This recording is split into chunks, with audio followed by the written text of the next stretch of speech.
بسم اللہ الرحمن الرحیم یا ایہا الذین آمنوا اتقوا اللہ ولتنظر نفس ما قدمت لغد واتقوا اللہ ان اللہ خبیر بما تعملون۔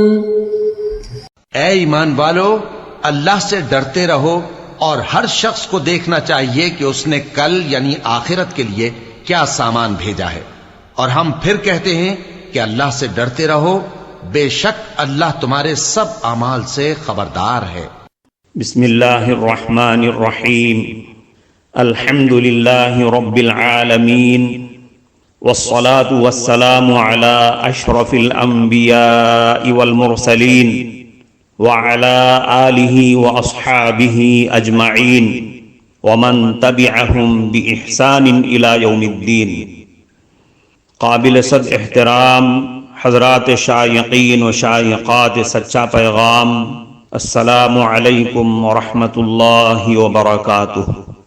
آج کی محفل میراث النبی کے نورانی پروگرام میں آپ کا استقبال ہے۔ اہلا و سہلا مرحبا۔ ہم آپ تمام حضرات و مستورات کا خیر مقدم کرتے ہیں۔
محترم حضرات و خواتین، تعلیم کا آغاز ہو رہا ہے۔ سب سے پہلے آداب تعلیم کا لحاظ کرتے ہوئے تعلیم کی طرف متوجہ ہو جائیں۔ پورے دھیان سے سننا، عمل کی نیت سے سننا اور تبلیغ کی نیت سے سننا، یعنی سنی ہوئی باتیں دوسروں تک پہنچانے کے جذبے سے سننا۔ چند خاص آداب تعلیم ہیں، امید ہے کہ آپ حضرات ان آداب کا ضرور خیال رکھیں گے۔ جزاکم اللہ۔ بسم اللہ الرحمن الرحیم۔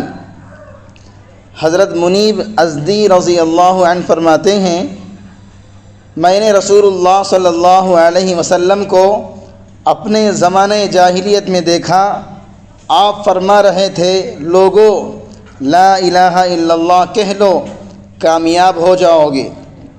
میں نے دیکھا کہ ان میں سے کوئی تو آپ کے چہرے پر تھوک رہا تھا، اور کوئی آپ پر مٹی ڈال رہا تھا، اور کوئی آپ کو گالیاں دے رہا تھا، اور یوں ہی ہوتا رہا یہاں تک کہ آدھا دن گزر گیا۔ پھر ایک لڑکی پانی کا پیالہ لے کر آئی، جس سے آپ نے اپنے چہرے اور دونوں ہاتھوں کو دھویا اور فرمایا، میری بیٹی، نہ تو تم اپنے باپ کے اچانک قتل ہونے سے ڈرو اور نہ کسی قسم کی ذلت کا خوف رکھو۔ میں نے پوچھا، یہ لڑکی کون ہے؟ لوگوں نے بتایا کہ رسول اللہ صلی اللہ علیہ وسلم کی بیٹی حضرت زینب رضی اللہ عنہا ہیں۔ وہ ایک خوبصورت بچی تھیں۔ حضرت ابو سعید خدری رضی اللہ عنہ فرماتے ہیں، میں نے رسول اللہ صلی اللہ علیہ وسلم کو یہ ارشاد فرماتے ہوئے سنا، جو آدمی تم میں سے کسی برائی کو دیکھے تو اس کو چاہیے کہ اپنے ہاتھ سے بدل دے۔ اگر ہاتھ سے بدلنے کی طاقت نہ ہو تو زبان سے اس کو بدل دے، اور اگر اس کی بھی طاقت نہ ہو تو دل سے اسے برا جانے، یعنی اس برائی کا دل میں غم ہو، اور یہ ایمان کا سب سے کمزور درجہ ہے۔ حضرت نعمان ابن بشیر رضی اللہ عنہما فرماتے ہیں کہ رسول اللہ صلی اللہ علیہ وسلم نے ارشاد فرمایا، اس آدمی کی مثال جو اللہ تعالیٰ کا فرما بردار ہے اور اس آدمی کی جو اللہ تعالیٰ کا نافرمان ہے، ان لوگوں کی طرح ہے جو ایک کشتی پر سوار ہوں۔ خدا سے کشتی کی منزلیں مقرر ہو گئی ہوں کہ بعض لوگ کشتی کے اوپر کے حصے میں ہوں اور بعض لوگ نیچے کے حصے میں ہوں۔ نیچے کی منزل والوں کو جب پانی لینے کی ضرورت ہوتی ہے تو وہ اوپر آتے ہیں، اور اوپر کی منزل پر بیٹھنے والوں کے پاس سے گزرتے ہیں۔ انہوں نے سوچا، اگر ہم اپنے نیچے کے حصے میں سوراخ کر لیں تاکہ اوپر جانے کے بجائے سوراخ سے ہی پانی لے لیں اور اپنے اوپر والوں کو تکلیف نہ دیں تو کیا ہی اچھا ہوگا۔ اب اگر اوپر والے نیچے والوں کو ان کے حال پر چھوڑ دیں اور ان کو ان کی اس رائے سے نہ روکیں اور وہ سوراخ کر لیں تو سب کے سب ہلاک اور برباد ہو جائیں گے، اور اگر وہ ان کے ہاتھوں کو پکڑ لیں گے، یعنی اوپر والے نیچے والوں کے ہاتھوں کو پکڑ لیں گے، سوراخ نہیں کرنے دیں گے، تو وہ خود بھی اور دوسرے تمام مسافر بھی بچ جائیں گے۔ اس حدیث میں دنیا کی مثال ایک کشتی سے دی گئی ہے، جس میں سوار جماعت ایک دوسرے کی غلطی سے متاثر ہوئے بغیر رہ نہیں سکتی۔ ساری دنیا کے انسان ایک قوم کی طرح ایک کشتی میں سوار ہیں۔ اس کشتی میں فرما بردار بھی ہیں اور نافرمان لوگ بھی ہیں۔ اگر نافرمانی عام ہوئی تو اس سے صرف وہی طبقہ متاثر نہیں ہوگا جو اس نافرمانی میں مبتلا ہے، بلکہ پوری قوم، پوری دنیا متاثر ہو جائے گی۔ اس لیے انسانی معاشرے کو تباہی سے بچانے کے لیے ضروری ہے کہ اللہ تعالیٰ کی نافرمانیوں کو روکا جائے۔ اگر ایسا نہیں ہوگا، یعنی نہیں روکا گیا، تو سارا معاشرہ اللہ تعالیٰ کے عذاب میں گرفتار ہو سکتا ہے۔ حضرت عرس ابن عمیرہ رضی اللہ عنہ فرماتے ہیں کہ رسول اللہ صلی اللہ علیہ وسلم نے ارشاد فرمایا، اللہ تعالیٰ بعض لوگوں کی غلطیوں پر سب کو جو اس غلطی میں مبتلا نہیں ہیں عذاب نہیں دیتے، البتہ سب کو اس صورت میں عذاب دیتے ہیں جبکہ فرما بردار لوگ باوجود قدرت ہونے کے نافرمانی کرنے والوں کو نہ روکیں، ایسی صورت میں سب پر عذاب آ جائے گا۔ معزز حضرات و مستورات، یہ محفل میراث النبی ڈیلی پروگرام ہے جو آپ سن رہے ہیں۔ یہ در حقیقت روزانہ کی جانے والی کتابی تعلیم ہے۔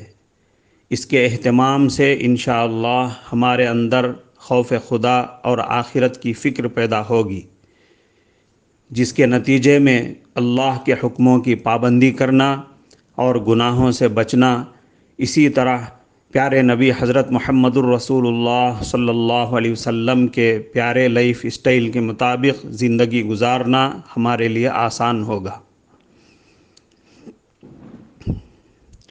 چلیے آگے سنیے، اللہ آپ کو اپنے حفظ و امان میں رکھے۔ حضرت ابو بکرہ رضی اللہ عنہ سے روایت ہے کہ رسول اللہ صلی اللہ علیہ وسلم نے حج کے موقع پر 10 ذی الحجہ کو مینا میں خطبے کے آخر میں ارشاد فرمایا، کیا میں نے تمہیں اللہ تعالیٰ کے احکام نہیں پہنچا دیے؟ صحابہ فرماتے ہیں، ہم نے عرض کیا، جی ہاں آپ نے پہنچا دیے۔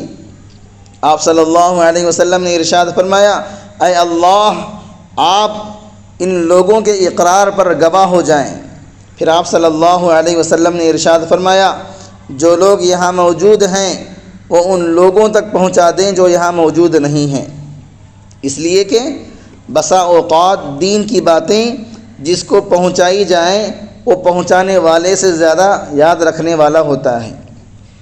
اس حدیث میں اس بات کی تاکید فرمائی گئی ہے کہ اللہ تعالیٰ اور ان کے رسول صلی اللہ علیہ وسلم کی جو بات سنی جائے اسے سننے والا اپنی ذات تک محدود نہ رکھے، بلکہ اسے دوسرے لوگوں تک پہنچائے۔ ممکن ہے وہ لوگ اسے زیادہ یاد رکھنے والے ہوں۔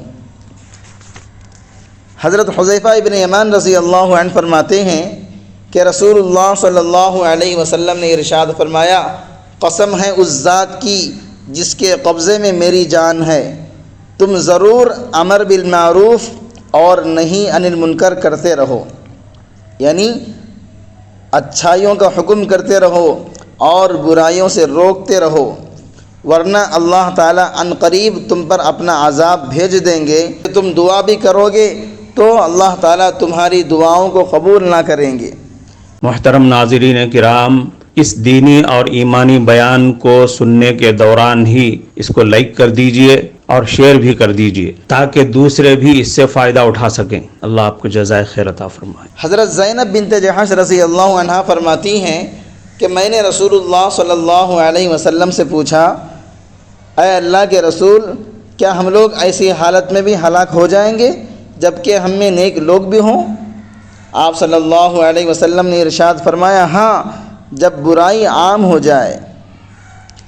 حضرت انس رضی اللہ عنہ فرماتے ہیں، ایک یہودی لڑکا رسول اللہ صلی اللہ علیہ وسلم کی خدمت کیا کرتا تھا، وہ بیمار ہو گیا تو رسول اللہ صلی اللہ علیہ وسلم اس کی بیمار پرسی کے لیے تشریف لے گئے۔ آپ صلی اللہ علیہ وسلم اس کے سرہانے بیٹھ گئے اور فرمایا کہ مسلمان ہو جاؤ۔ اس نے اپنے باپ کو دیکھا جو وہیں موجود تھا۔ اس نے کہا، ابو القاسم صلی اللہ علیہ وسلم کی بات مان لو۔ چنانچہ وہ بچہ مسلمان ہو گیا۔ جب رسول اللہ صلی اللہ علیہ وسلم باہر تشریف لائے تو آپ صلی اللہ علیہ وسلم فرما رہے تھے کہ تمام تعریفیں اللہ تعالیٰ کے لیے ہیں جنہوں نے اس لڑکے کو جہنم کی آگ سے بچا لیا۔ حضرت سہل ابن سعد رضی اللہ عنہ فرماتے ہیں کہ رسول اللہ صلی اللہ علیہ وسلم نے ارشاد فرمایا، یہ دین نعمتوں کے خزانے ہیں، ان نعمتوں کے خزانوں کے لیے کنجیاں ہیں، چابیاں ہیں۔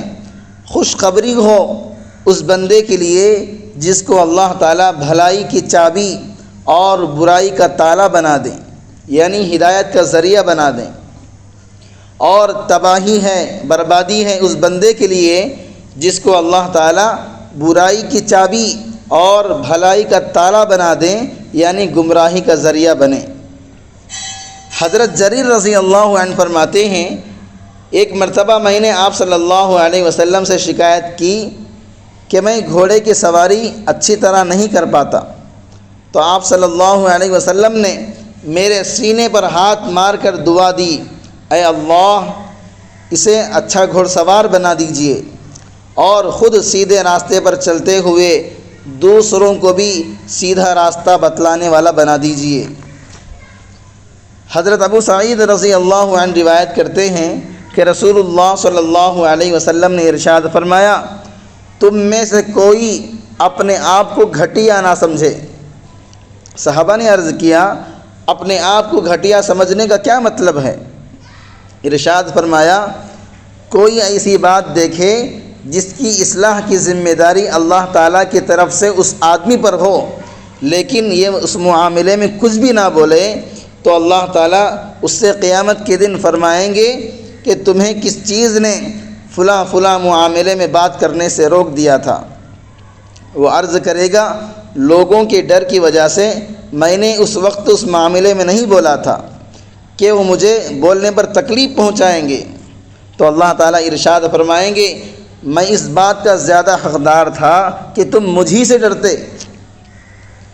اللہ تعالیٰ کی طرف سے برائی کو روکنے کی جو ذمہ داری ڈالی گئی ہے، لوگوں کے ڈر کی وجہ سے اس ذمہ داری کو پورا نہ کرنا اپنے آپ کو گھٹیا سمجھنا ہے۔ حضرت ابو سعید خدری رضی اللہ عنہ روایت کرتے ہیں کہ رسول اللہ صلی اللہ علیہ وسلم نے ارشاد فرمایا، تم راستوں میں نہ بیٹھا کرو۔ صحابہ نے عرض کیا، اللہ کے رسول، ہمارے لیے ان راستوں میں بیٹھنا ضروری ہے، ہم وہاں بیٹھ کر باتیں کرتے ہیں۔ رسول اللہ صلی اللہ علیہ وسلم نے ارشاد فرمایا، اگر بیٹھنا ہی ہے تو راستے کے حقوق ادا کیا کرو۔ صحابہ نے عرض کیا، اللہ کے رسول، راستے کے حقوق کیا ہیں؟ آپ صلی اللہ علیہ وسلم نے ارشاد فرمایا، نگاہوں کو نیچی رکھنا، تکلیف دینے والی چیزوں کو راستے سے ہٹا دینا یا خود تکلیف پہنچانے سے باز رہنا، سلام کا جواب دینا، نیکی کی نصیحت کرنا اور برائیوں سے روکنا۔ صحابہ کی مراد یہ تھی کہ راستوں میں بیٹھنے سے بچنا ہمارے لیے ممکن نہیں ہے، کیونکہ ہمارے پاس کوئی ایسی جگہ نہیں ہے جہاں ہم اپنی مجلس رکھا کریں۔ اس لیے جب ہم چند لوگ کہیں مل جاتے ہیں تو وہیں راستے پر بیٹھ جاتے ہیں اور اپنے دینی اور دنیاوی امور کے بارے میں آپس میں رائے مشورہ کرتے ہیں، ایک دوسرے کی حالت دریافت کرتے ہیں۔ اگر کوئی بیمار ہوتا ہے تو اس کے علاج اور معالجہ تجویز کرتے ہیں، اس کے لیے علاج اور معالجہ تجویز کرتے ہیں۔ اگر آپس میں کوئی رنجش ہو تو صلح اور صفائی کرتے ہیں، وہ بھی راستوں میں۔ حضرت عبداللہ ابن عباس رضی اللہ عنہما فرماتے ہیں کہ رسول اللہ صلی اللہ علیہ وسلم نے ارشاد فرمایا، وہ آدمی ہماری اتباع کرنے والوں میں سے نہیں ہے جو ہمارے چھوٹوں پر شفقت نہ کرے، ہمارے بڑوں کا احترام نہ کرے، نیکی کا حکم نہ کرے اور برائیوں سے منع نہ کرے۔ حضرت حذیفہ رضی اللہ عنہ سے روایت ہے کہ رسول اللہ صلی اللہ علیہ وسلم نے ارشاد فرمایا، آدمی کا بیوی، مال، اولاد اور پڑوسی کے متعلق احکامات کے پورا کرنے کے سلسلے میں جو کوتاہیاں اور گناہ ہو جاتے ہیں، ان کا نماز، صدقہ، امر بالمعروف اور نہی عن المنکر کفارہ بن جاتے ہیں۔ سبحانک اللہم وبحمدک، اشہد ان لا الہ الا انت، استغفرک واتوب الیک۔